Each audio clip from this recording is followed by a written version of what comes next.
আল্লাহ বলেন ইন্নাল্লাহ আলা কুল্লি শাইইন কাদির, নিশ্চয়ই আল্লাহ সকল কিছুর উপর ক্ষমতাবান।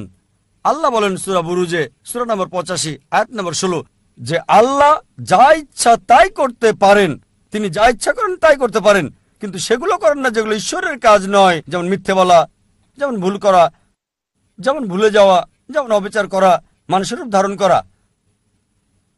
কোরআন বলছে ইন্নাল্লাহ আলা কুল্লি শাইইন কাদির, নিশ্চয়ই আল্লাহ সকল কিছুর উপর ক্ষমতাবান। আল্লাহ সবকিছু করতে পারেন যা তিনি চান, কিন্তু তা করার ইচ্ছা করেন না যা ঈশ্বরের কাজ নয়, যেমন ভুল করা, যেমন ভুলে যাওয়া, যেমন অবিচার করা, যেমন মানুষের রূপ ধারণ করা। আর এই কারণে সর্বশক্তিমান ঈশ্বর মানুষের রূপ ধারণ করবেন না।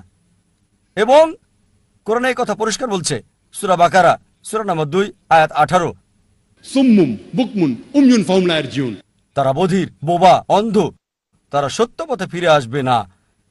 একই কথা উল্লেখ আছে বাইবেলে গসপেল অফ ম্যাথিউ অধ্যায় নম্বর 13 অনুচ্ছেদ 13, তারা দেখেও দেখে না, শুনেও শুনে না, আর তারা বুঝেও বোঝে না। একই কথা উল্লেখ আছে ঋগ্বেদে অধ্যায় 10 অনুচ্ছেদ 71 পরিচ্ছেদ নম্বর 4, তারা কথাকে দেখেও দেখে না। কিছু লোক কথা শোনে, তারপরও তারা শোনে না।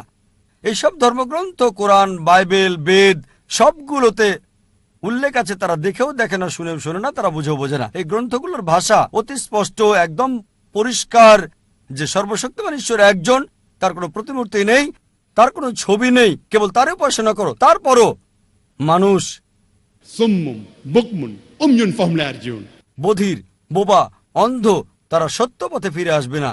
তারা শুনেও শোনে না, তারা বুঝেও বোঝে না। ঋগ্বেদ অধ্যায় 10 অনুচ্ছেদ 71 পরিচ্ছেদ নাম্বার 4। কিছু লোক কথাকে দেখেও দেখে না, অন্যরা কথা শুনে তথাপি শোনে না তারা। এই ধর্মগ্রন্থগুলো বলছে যে সর্বশক্তিমান ঈশ্বরের সংজ্ঞা এত স্পষ্টভাবে প্রধান প্রধান ধর্মগুলোতে, তারপরও লোকজন আচরণ করে অন্ধের মতো, বোবার মতো, এবং তারা গ্রন্থের অনুসরণ করে না।